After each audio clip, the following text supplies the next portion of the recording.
السلام عليكم ورحمة الله. شفت بزاف القنوات تيتكلموا عليا بحكم ان القناة ديال هشام هاشم تقفلت، وطبعا الا دخلتي لقناة هشام هاشم العروجي دروك راه غادي تلاقاها وقفت. وكيف العادة كاين اللي غيفرح وكاين اللي غادي يتقلق. وقبل ما ندخل في الموضوع، هاد القناة اللي تنهضر فيها دروك اللي سميتها هشام العروجي تتشوفوا قدامكم، هذه هي القناة ديالي الثانية اللي غنبقى نخدم عليها. وطبعا دوك الناس اللي كانوا عندي في القناه الاولى اللي فيها نص مليون وتقلقوا تيقلبوا على القناه ديالي، المهم هي القناه الحاضر فيكم يبلغ الغائب، وان شاء الله راه غتكون في نفس المحتوى ما غيتغير والو. وشوف باش نكون واقعي معكم، ما سهلاش القناه تضرب عندك 11 سنه وتقفل 528,000 ولا 529,000، المهم نص مليون ديال المشتركين كاينين فيها. الصراحه هادشي اللي وقع لي في 5 ديال الصباح فقط باش نتسحر، فاذا بي تنتلقى واحد الرساله طلعت ليا بان القناه ديالك راه حبسات. مشيت حليت البيسي تلاقيت باللي الضربه جات من الارشادات المنتدى، واللي كانت الضربه الثالثه والاخيره تتسمى الورقه الحمراء. بان لي انه خصنا نعمروا واحد الاستئناف وباش يقدروا واش يردوها ولا ما يردوهاش. خليت داكشي، مشيت تسحرت، صليت الفجر ديالي، رجعت باش نتكونسونطرا معاها. فعلا عمرت واحد الرساله صيفطها لهم، عقلت واش 3 ايام، المهم 3 ايام في الغالب، دابا 3 ايام هو راه باقي في حاله المراجعه، بمعنى انا راه مازال ما عارف واش غادي تمشي ولا غادي تبقى. غير باش نتفاهموا على واحد الحاجه، ان قناه هشام هاشم انا اللي درتها ماشي هي اللي دارتني، وممكن ندير قناه جديده ونطلعها ونتقاتل معاها ونصبر معاها وتوصل، لانني انا تنآمن ان لكل مجتهد نصيب، وطبعا راه الله اللي تيوفق. ملي ما كان عندي والو ربي راه عطاني، ونهار يحيد لي ربي راه ما يكون عندي والو، وله الامر كله. حتى واحد ما تيقدر يدخل في القدر ديال الله سبحانه وتعالى. كاعتراف ان قناه هشام هاشم عندها عليا فضل كبير، بها تشهرت، بها روجت المنتجات ديالي، بها روجت الخدمات ديالي، بها درت الفلوس. يعني تجربه ديال 11 سنه ما مشاتش غير هكاك. وباش نكون معكم واقعي، راه ما بغيتهاش تمشي. وحتى انت الا كنتي ملياردير وكانت عندك قناه خدمتي عليها واحد المده ديال 10 سنين، راه حتى انت ما غاديش تبغيها تمشي.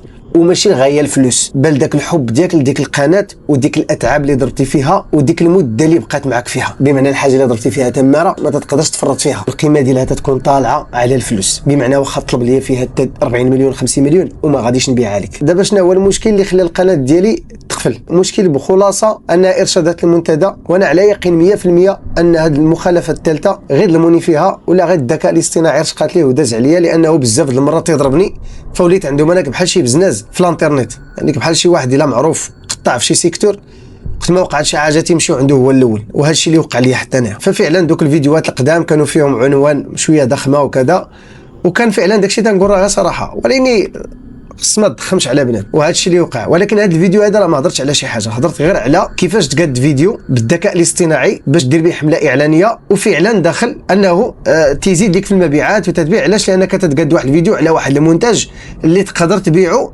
وتقاد ليه فيديو بالذكاء الاصطناعي كما هو منتشر في السوشيال ميديا وكما هو نجح. وهذا الشيء علاش تنقول بلي ان الفيديو غير غلطوا فيه وغلط فيه الذكاء الاصطناعي. ربما سمعت هضرت على الفلوس تما ولا ما عرفتش. ودابا انا عبره لبزاف ديال صناع المحتوى باش ما بقاوش يعولوا على السوشيال ميديا، اليوتيوب، الادسنس. تعودش على هذا الشيء. لا واحد النهار غادي يسدوا لك القناه ديالك وغادي تصدم وكذا، والحمد لله بعدا حنا درنا علاش نرجعوا. راه اللي صعيبه هو ما ديرش علاش ترجع، فراه وتعتمد عليه كمصدر داخل ديالك في الحياه، راه صعيبه. وتنقولها لكم، تنقول لكم باللي راه اليوتيوب ولا الفيسبوك راه الخوارزميات ديالو راه ما تفهمها، واخا تعيا ما تفكر.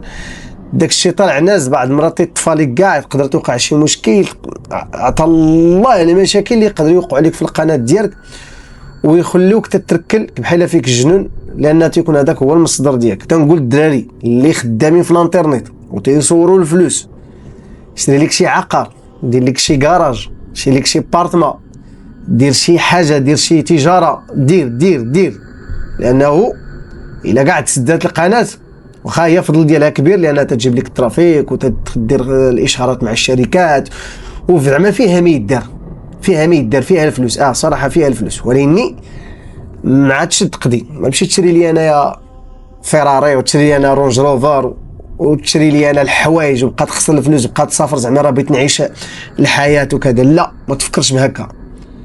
فكر بحالنا بحال حنا الامازيغ هكا دايرين، تنشدوا الفلوس تنديروا بهم شي حاجه د العقار. تنحاولوا نبنيو ونديروا شي مشروع نكونوا ريوسنا. حاول يكون عندك هذه العقليه، ديك الساعه ملي تبني راسك وكذا تسدات تصد بحال شي واحده اخرى ما كاينش مشكل. ولكن الا كنتي معتمد عليها وزواج ولا تصرف على والديك وكذا وتسدات لك راه لا اله الا الله، راه غادي تصدم. وكل واحد والقلب ديالو، فهمتي؟ راه قدر بنام، راه كاين الناس اللي تيتصدموا وتيوقع لهم مشكل، كاين اللي تيوقع عنده اكتئاب، كاين اللي تيمرض، كاين اللي تينوض ليه القولون العصبي، كاين واحد الشيء يوقع ليه. وفي الاول والاخر تنقول قدر الله ما شاء فعل. واللي فرحوا ليا حيت تقفلات القناه راه ما زدتيني ما نقصتيني، رانا الحمد لله راه داير المشاريع ديالي على ارض الواقع وعايش بخير واسره ميسوره اصلا. يعني ما كاين لاش نتقلق على داكشي وما كاين لاش تفرح باللي راه غارق ولا كذا. فرح ليا من الاول فاش بديت تقول تستاهل لي حاسدين عليه كذا، ولكن المهم ما تفرحش لان راه الحمد لله راه ما خصنا خير باش تعرفوا. الحاجه الثانيه تنشكر دوك الناس اللي كانوا تيدعموني شحال هادي وباقي تيدعموني وتيقلبوا عليا باش يدعموني، تنشكركم بزاف. وهي القناه ديالي وتنشكركم من القلب لانكم انتم كنتوا واحد السبب ما بين الاسباب اللي نجحت فيه داك القناه، لانكم كنتوا تتفرجوا فينا، كنتوا تبارطاجوا الفيديوهات، تدخلوا التعليقات، تديروا اعجابات، كاين اللي تتفرج فيها غير شعلها غير باش زعما باش نجيب المشاهدات وكذا كذا. تنشكركم بزاف واخا ما تنعرفكمش انتم تتعرفوني، فجزاكم الله خيرا. وعتني قدر الله ما شاء فعل، هادشي راه كتبوا الله سبحانه وتعالى، راه لا مفر منه، فهمتي؟ والناس اللي تيقولوا عليا نصاب وكذا الله يسمح لكم، قلتوا فيها شي هضره ما كايناش، لان انا ماشي ديال داكشي، وعمري الحمد لله نصبت على شي واحد ولا نصبت على شي واحد. راه كاين القانون، سير بشي ديكلاري بنادم الا قدر يديكلاري، ولكن الحمد لله راه حتى شي واحد ما عطينا ليه شي واحد تعاملنا معاه وكذا. وعمرني قلت شي واحد حط فلوس ديالك في شي منصه، بالعكس اي واحد يتواصل معايا في الواتساب تيقول لي واش نتوما تنقول ليه لا هذوك النصابه كانوا تيستغلوا الفيديوهات ديالي، واش تيوقع لاي واحد. فالله يسمح لكم، واللي تاب الله سبحانه وتعالى وما بقيش تيقول عليها ديك الهضره مسامح كريم، زعما من القلب مسامح كريم. علاش؟ لان حتى هو مسكين تيسمع الهضره مزيان. وقال لك النبي عليه الصلاه والسلام اذا ظننتم فلا تحققوا واذا حسدتم فلا تبغوا. فالانسان يحسن الظن، ما بقاش باقي يقلب ديما على سميتو. وان شاء الله غادي نبدا في هذه القناه وغادي نتقاتل معها حتى هي كما الاول.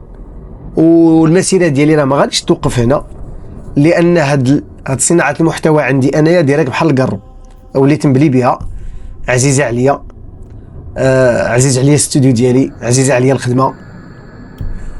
وتتمنى ان شاء الله بحول الله، اسمحوا لي طولت عليكم، تتمنى الله سبحانه وتعالى يوفقنا كما وفقنا في الاول.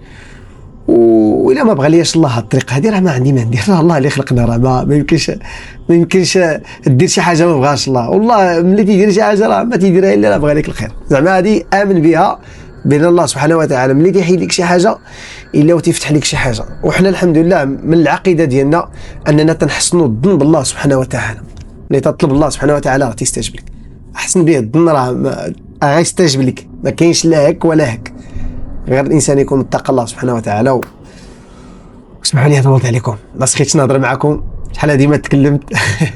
اللهم يسر، ان شاء الله هذه القناه تمشى مزيان وتتبنى هذيك القناه الاخرى ترجع ان شاء الله بحول الله. يلا اللهم يسر، تقبل الله صيامكم، خير ان شاء الله بحول الله. السلام عليكم.